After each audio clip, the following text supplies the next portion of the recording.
One thing that I'll say about working with teens is, first of all, that they have a really strong bullshit meter, and so they require you to be really authentic.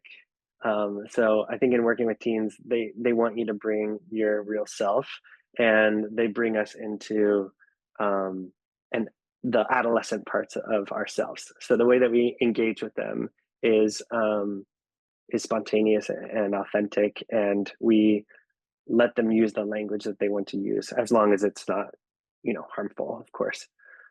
Um, so that's one modification I would say. I would also say that I think there's a module in your training about this, but there's a lot in adolescence around the body.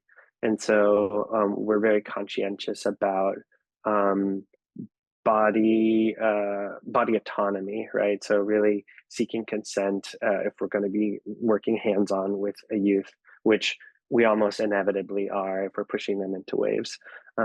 So um, that's another piece. And then I think in working with autistic and neurodivergent teens, we really had to change the structure of our program where they were not going to be interested in sitting in a circle and talking about the things that the neurotypical kids were: drugs, sex, relationships.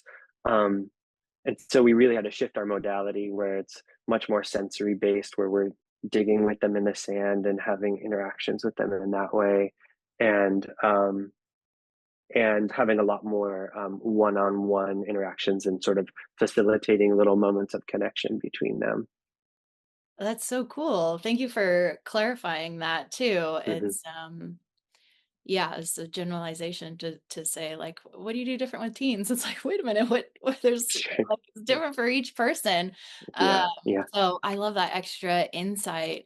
Um, and that totally makes sense to me. I feel like teens are like they're not kids, they're not kids anymore, right. but they're not quite adults, but they kind of are Yeah, adults, but their parents almost never have accepted that fact yet. yeah, yeah, So that like treating them with authenticity, respecting their body autonomy, it's like yeah, they're they're they're mini adults, like they deserve totally. respect and they want the interaction of Yeah, that an adult would want, of course.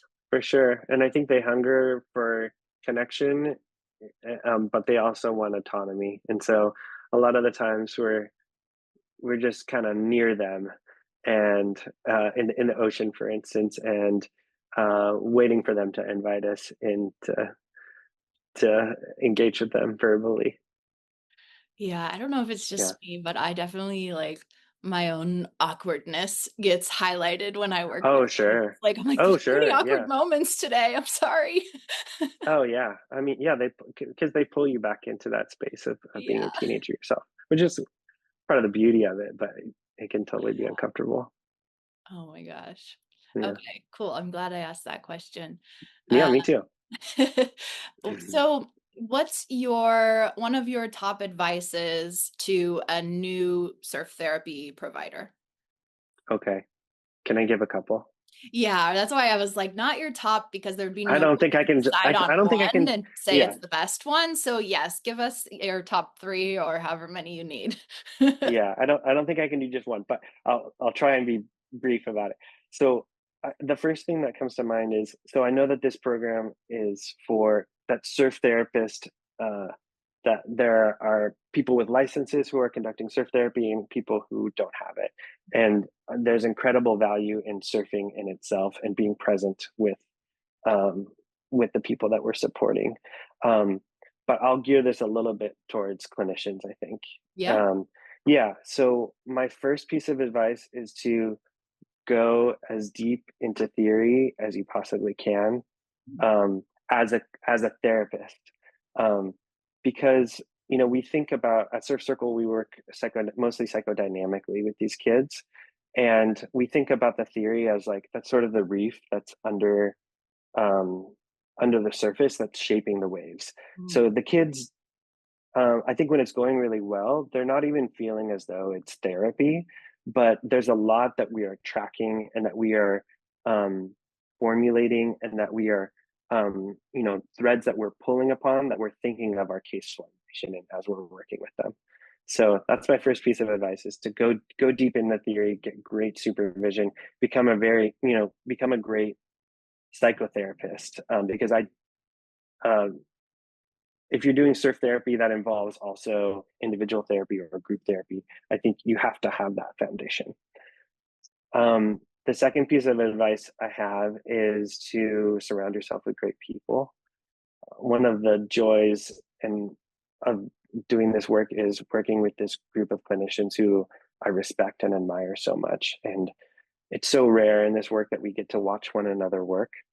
And so I love getting to learn from these people that I work with. And I think so much happens in a surf therapy day, and even in a surf therapy moment, that it's very helpful to have a bunch of observers around you so that you can come back together and unpack um, what there is to learn about these people that we're supporting through that interaction. And then the third piece of advice I have is to not reinvent the wheel, and to talk to as many people who you can who are doing surf therapy, because there's a lot of wonderful people in the community, and almost everyone will be happy to speak with you and share about their experience. And you're going to make a ton of mistakes. And so it's helpful to get a little preview about what some of those mistakes are so you can hold them in front of you. Yeah, absolutely. I agree with that because of wanting to include these interviews Yeah, and training. And I'm hoping to interview someone from ISTO, but just in case I don't, I'll mention International Surf Therapy Organization. If anybody wants to follow the advice that you gave, is a great resource to find a lot of other surf therapy practitioners to connect with. Um, and absolutely. Yeah. It's a I great organization that has a big conference every year. It's a great place to connect with people and learn how to build your program. Definitely. Mhm. And I also love your advice about connecting with others. I've been mainly doing just one-on-one sessions nowadays. And as you were talking, I was like reflecting back on when I did facilitate groups and had Mhm. the pre-session like prep with the team and then the post-session debrief with the team. Yeah, That's just such a cool, um, just extra layer of support and like deepening um, the acknowledgement of the cool things that happened too, not just the like, okay, let's process what we've been through, but also like, oh oh, yeah, so cool, like the stoke on like what happened to share it with other people. absolutely, absolutely. And to think together about what um, the experience of these participants is telling us about them, right? And how we can help them to heal.